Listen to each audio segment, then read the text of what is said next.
Today's video, I'll be diving into a topic that affects millions of people worldwide, insomnia, which I myself suffered from for 30 years. If you've ever struggled with falling asleep, staying asleep, or waking up feeling exhausted, you're definitely not alone. Insomnia can be frustrating, overwhelming, and can seriously impact your overall health and well-being. So if you're sick and tired of being tired, stay tuned. I'll be giving you 5 practical tips that will help you alleviate your insomnia so you can reclaim your sleep and get a good night's sleep that you deserve. There will also be some bonus content at the end, so stay tuned.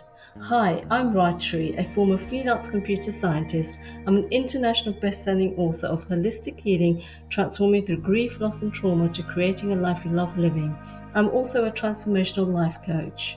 I help people elevate their consciousness and create a life that they love living with confidence and self-empowerment, especially after life-changing events. Before we dive in, remember to subscribe, like, and leave a positive comment. So let's dive in. Many people, especially in the West, are sleep deprived. It's usually the first thing we compromise on when we prioritize work, social activity, and even entertainment above a good night's sleep. My insomnia got so bad that even going into my bedroom was a daunting prospect. It was also highly annoying when people say, "Oh, you're just not tired enough." How can somebody who works all day and doesn't sleep at night not be tired? Clearly, these opinions are not based on any actual experience of the problem. Sleep issues can be caused by stress, overwork, psychological factors, and lifestyle habits. Sleep is the third most important necessity in life after air and water. Check out my previous video on the 7 necessities of life according to Bashar. I'll provide a link in the description below. We have a tendency to deprioritize sleep frequently. Humans can die without sleep within a 2-week period. Yet we in the West tend to deprive ourselves of this bare necessity of life on a regular basis. I was one of them. I used to prioritize work over sleep, stating I'll catch up over the weekend. However, without proper sleep, we cannot perform at our optimal potential. Although it was easier to function the next day without sleep in my 20s up to my 40s, but now in my 50s, a night without sleep makes it harder to function optimally the next day. I'll be reading a few pages from my book, which has a whole section on insomnia and the steps I took to alleviate my insomnia problem. I'll provide a link to my book in the description. I suffered from insomnia for 30 years. It was seeded by one thought when I was 13 about my parents' mortality and well-being. Even into my adulthood, I would toss and turn as thoughts continued to plague my mind. The anxiety created by thoughts of my family, work, other people, and interviewed would just keep me up all night. If I had to do something or deal with something, I would just get up, get on my computer, and send out emails. I would then stew away, waiting for responses for the rest of the day, even though no one would have responded at 3 o'clock in the morning. So what was all the fuss about?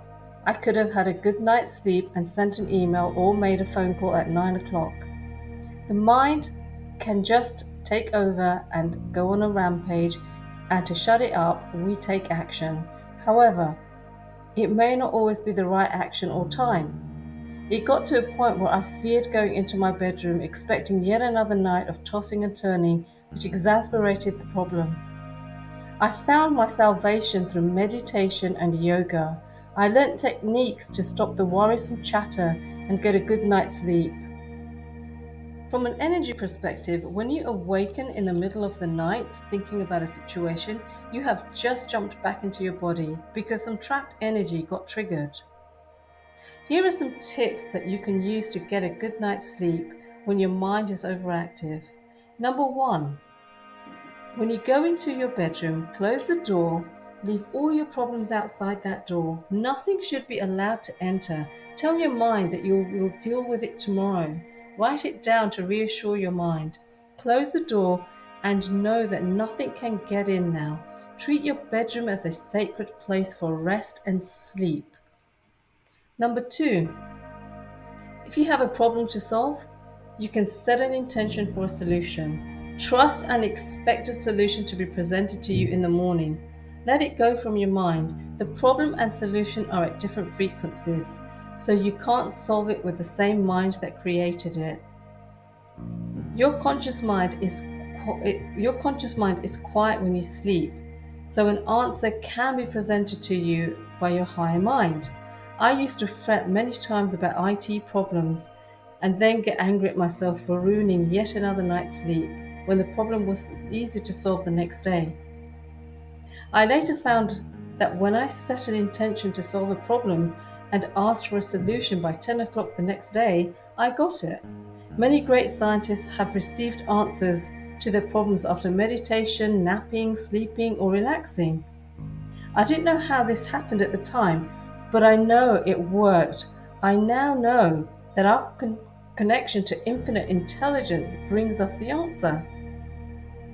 Every solution can be downloaded into our minds from our higher selves, but we first have to quieten our chatty, rational minds and take it off the problem. When you sleep, you leave your body and travel to higher realms. All conscious thought has stopped, so you can receive a solution through your intuitive mind. Number 3, write down your problems and to-do list. This empties your mind so it doesn't have to go on a repeat cycle throughout the night. You can tell it it's on the list if it starts up again. Number 4, I noticed that it took me hours to fall asleep after a long conversation. My mind had been overstimulated and it continued replaying the conversations, be they good or bad. It's best to avoid long conversations before bedtime, especially if your mind goes into hyperactive modes afterwards. I'd advise having some quiet time before sleeping, i.e., meditate for a few minutes before sleep. Number 5, create a bedtime routine which acts as a trigger to your mind, informing it that it's the time for sleep and nothing more. It also imprints a habit into your subconscious mind. Here are 4 more bonus tips. Number 6, before you sleep, lie flat, take a few deep breaths, and send your attention to each part of your body. Starting from your head, send your attention downwards to your face, your neck, shoulders, palms, hands, fingers, torso, legs, feet, and toes. This will get you out of your mind and into your body, relaxed and ready for a good night's sleep.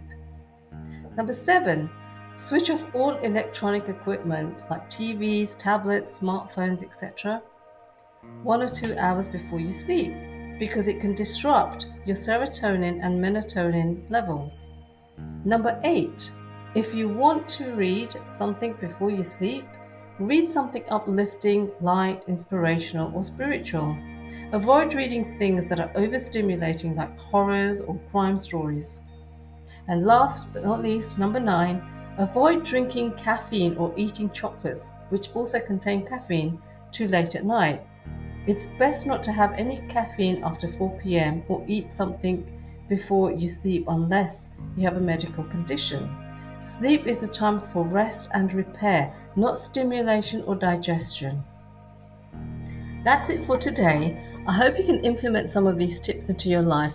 Let me know how it goes and works out for you. Share some of the tips that you have if you've beaten insomnia.